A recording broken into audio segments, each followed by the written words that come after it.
लोकशाहीचा बुलंद आवाज, रिपब्लिकन वार्ता महाराष्ट्र।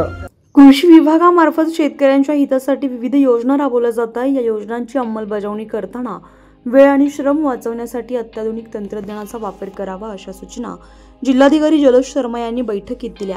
आज जिल्हाधिकारी कार्यालयाच्या मध्यवर्ती सभागृहात कृषी विभागाच्या विविध योजनांचा आढावा जिल्हाधिकारी श्री जलज शर्मा यांनी घेतलाय। यावेळी विभागीय कृषी सह संचालक सुभाष काटकर, जिल्हा अधीक्षक कृषी अधिकारी रवींद्र माने, आत्माचे प्रकल्प संचालक अभिमन्यू काशीद यांच्यासह अधिकारी उपस्थित होते। जिल्हाधिकारी श्री जलज शर्मा म्हणाले की आज सर्व क्षेत्रामध्ये AI प्रणालीचा वापर प्रभावीपणे होताना दिसून येतोय। दैनंदिन काम करताना कालानुरूप चाललेल्या कार्यपद्धतीमध्ये बदल करून आपण निश्चितच या प्रणालीचा वापर करून कामाचा निपटारा वेळेत करू शकतो। कांद्याची साठवणूक करण्यासाठी शेतकऱ्यांना कांदा चाळीसाठी अनुदान दिलं जात आहे।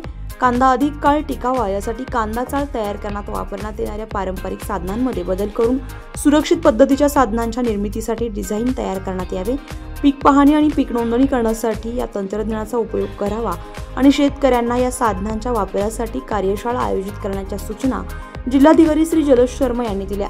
महानगरपालिका क्षेत्रामध्ये शेतकरी ते ग्राहक विक्री केंद्र सुरू करण्यासाठी नाशिक महानगरपालिकेतर्फे जागा उपलब्ध करून देण्यात येणार आहे। कृषी विभागाने ही विक्री केंद्रे स्थापन करण्यासाठी किमान 10 ठिकाणी जागांची निश्चिती करावी। या केंद्रांच्या माध्यमातून शेतकऱ्यांना हक्काची बाजारपेठ उपलब्ध होणार असून त्यांच्या शेतीमालाला रास्त भाव मिळणार आहे। या ठिकाणी स्वच्छता राहील याची कटाक्षाने दक्षता घ्यावी।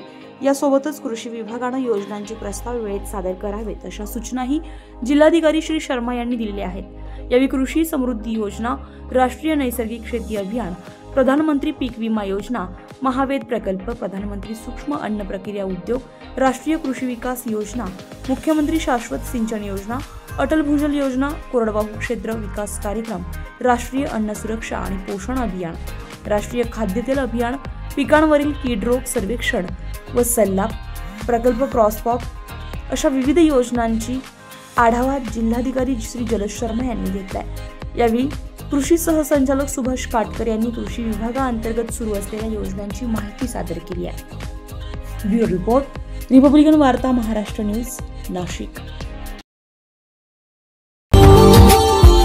Subscribe now and press the bell icon. Never miss an update.